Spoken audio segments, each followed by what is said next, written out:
Hola a todos y a todas. Mi nombre es Melissa Luc y soy la profesora encargada de darles el teórico y el práctico de la unidad 4 de la materia Introducción a los Estudios Universitarios y a la Economía. La idea de estos videitos es acompañar la lectura, así que antes de empezar los invito a que vean la unidad 4 completa, tanto la demanda, la oferta como punto de equilibrio, que son los tres temas más importantes de esta unidad. Yo voy a hacer tres videitos, uno de demanda, otro de oferta, otro punto de equilibrio, y voy a hacer el cuarto sobre un práctico en particular para que podamos aplicar lo que aprendimos en la teoría. Lo primero que tenemos que saber es que esto es un modelo económico. ¿Se acuerdan que en la unidad 2 habíamos dicho que el método científico de la economía consistía en simplificar la realidad para poder hacer modelos y después tratar de observar si esos modelos explican los fenómenos económicos de la realidad? En el caso de que esos modelos efectivamente expliquen los fenómenos económicos de la realidad, van a pasar a ser teorías o leyes dentro de la economía, como lo es el caso de la demanda y de la oferta.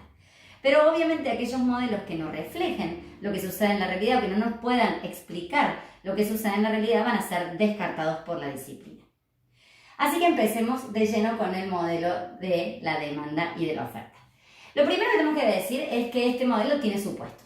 El primer supuesto es que los individuos somos agentes reaccionales y por lo tanto todos maximizamos beneficios y minimizamos nuestros costos. Es decir, que todos actuamos similar o igual frente a las problemáticas económicas.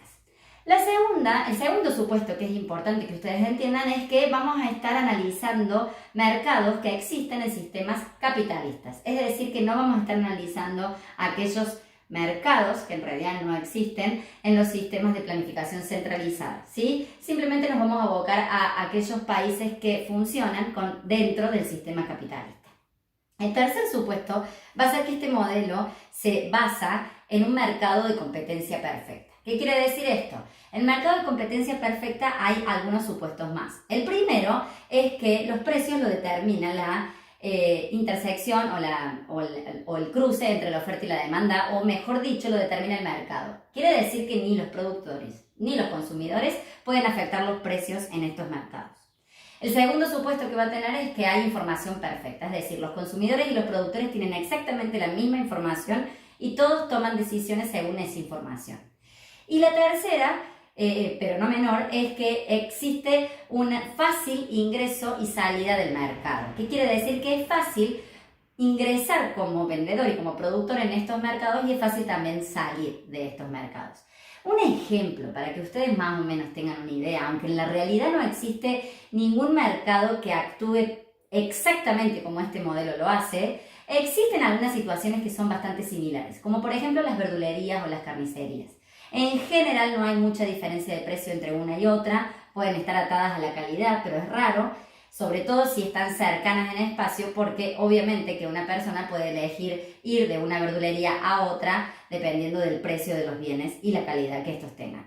Por lo tanto, este tipo de mercado puede asociarse a mercados de competencia perfecta, aunque de nuevo no existe ningún mercado que funcione exactamente como la teoría lo establece.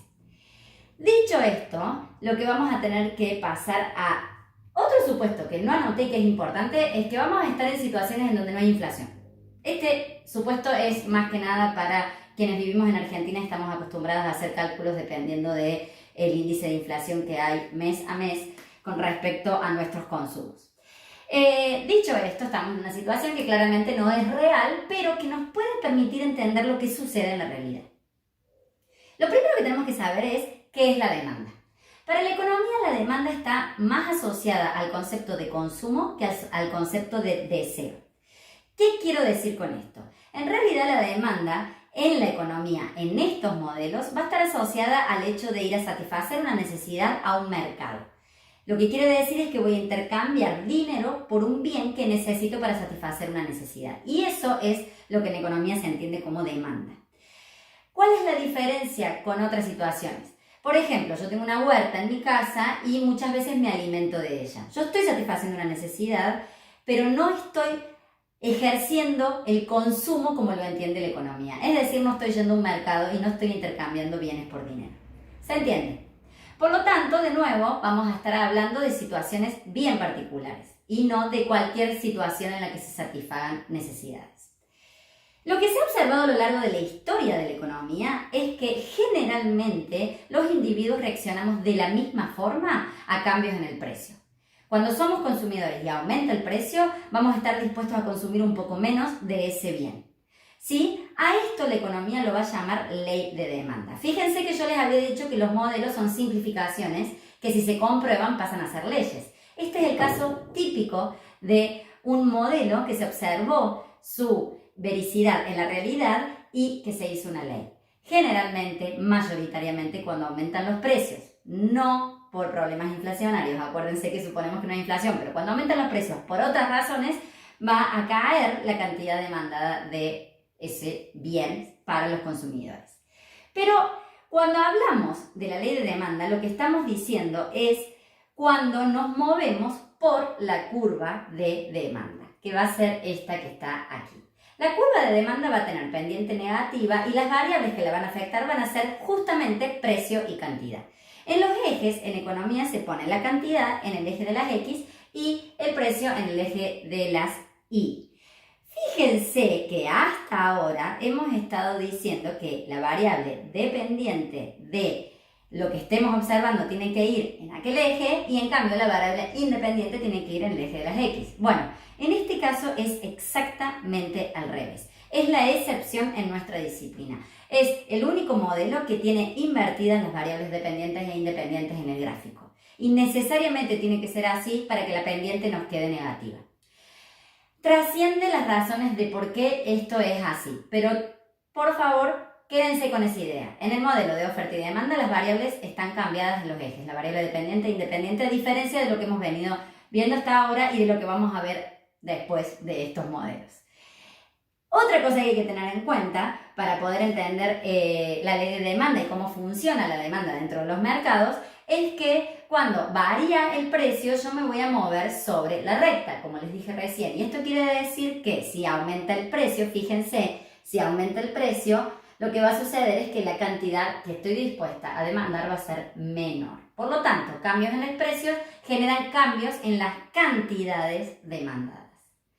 Ahora bien, existen después otras variables que no están contempladas dentro del gráfico, porque acá están contempladas solamente dos variables, por eso tenemos un eje cartesiano, y lo que vamos a ver es que esas variables cuando se modifican van a tener un impacto sobre la demanda.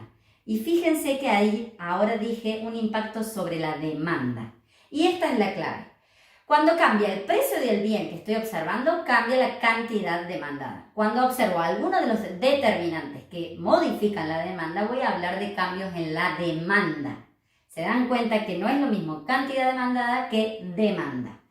Lo que vamos a ver, y hay algunos más en el apunte, pero acá puse como para tener una idea cuáles son los más importantes, lo que podemos entender por intuición es que si a mí me cambia mi ingreso, aumenta mucho o se reduce mucho, voy a cambiar la demanda de los bienes. Incluso a algunos bienes quizás los deje de demandar porque ya no tengo el dinero para poder comprarlos y a otros pase a demandarlos más, ¿sí? Por lo tanto, es importante que ustedes entiendan que el ingreso es una variable importante. Otras variables que van a afectar la demanda van a ser el precio de los otros bienes, las expectativas, los gustos, las modas, las preferencias, etcétera, etcétera. Hay algunas variables más en el apunte que también son determinantes.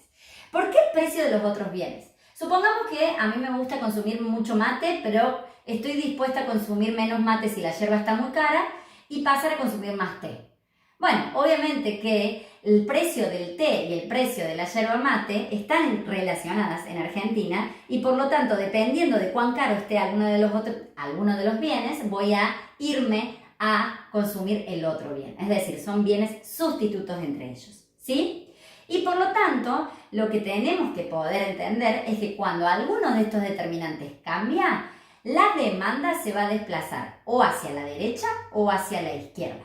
Fíjense que no digo hacia arriba o hacia abajo, digo hacia la derecha o hacia la izquierda. Y esto es un consejo que le doy para que después, cuando veamos los determinantes de la oferta, no se les haga lío en el desplazamiento, porque es más fácil observarlo así, derecha e izquierda, que arriba y abajo, por las pendientes de la curva claramente. Por lo tanto, en el próximo video les voy a contar cuál es la ley de oferta, cuáles son los determinantes de la oferta, hacia dónde se desplazan cuando estos se modifican, Vamos a ver el punto de equilibrio y por último vamos a ver un ejercicio para poder entender mejor cuándo se desplazan hacia la derecha o hacia la izquierda las demandas o la oferta en este tipo de modelos.